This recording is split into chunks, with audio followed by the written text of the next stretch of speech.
1969, the exact same year as I was born. So we're both 57, well, I'll be 57 in the summer. I love this guitar. I adore this guitar. It sounds like the records, is it just in my head? Let's explore that in a minute, right? Maybe I'm coming into this knowing that it's 1969, it's my first kind of what you would call a vintage Gibson.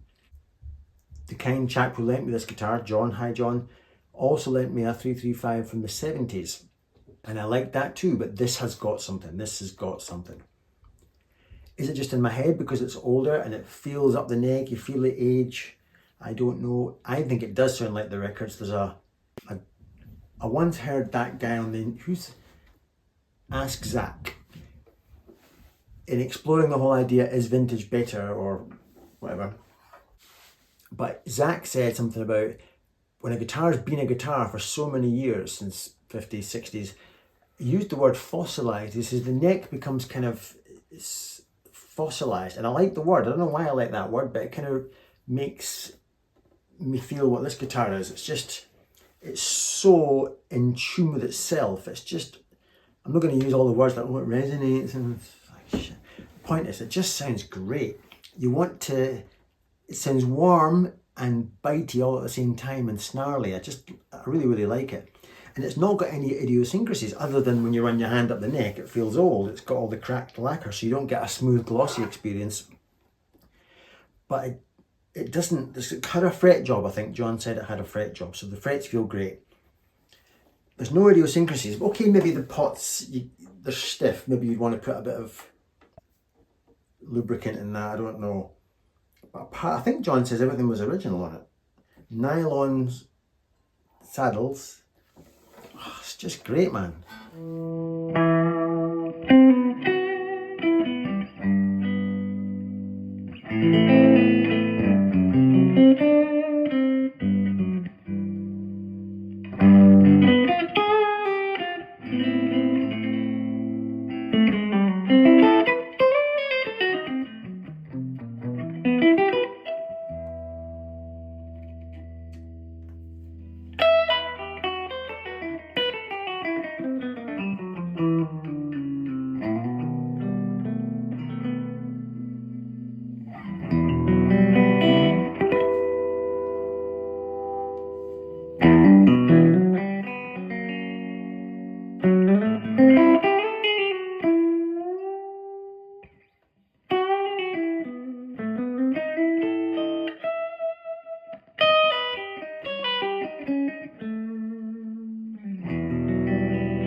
So I don't know if there's a thing about vintage guitars, but this one unfortunately stirs the fire a little bit for me. Maybe one day I will acquire something similar. I'd rather have a Mazda MX-5. That's where I'm going. I want to retire and I want my Mazda MX-5, so I will not be parting with cash anytime soon. But what a guitar. The other guitar that I played a few years ago that was as instant as this, that made me think, bloody hell, this is good, was a collector's choice Gibson custom shop. It was a Les Paul, and I think it was a copy of the Beast, but they were wanting 15 grand for it. I wasn't even in the market for any guitar, but I did it as a wee demo for the guy who owned the shop. And that was also instantly, I thought, bloody hell, this is a great guitar. But then my Les Paul's a great guitar. I'll never part with that. That makes me feel, every time I come back to it, I think, this is a cracker. So I'll never get rid of that. But yeah, that collector's choice was fantastic. I'm now going to give John back his lovely guitar and his Tone King, and I might shed a tear over this one.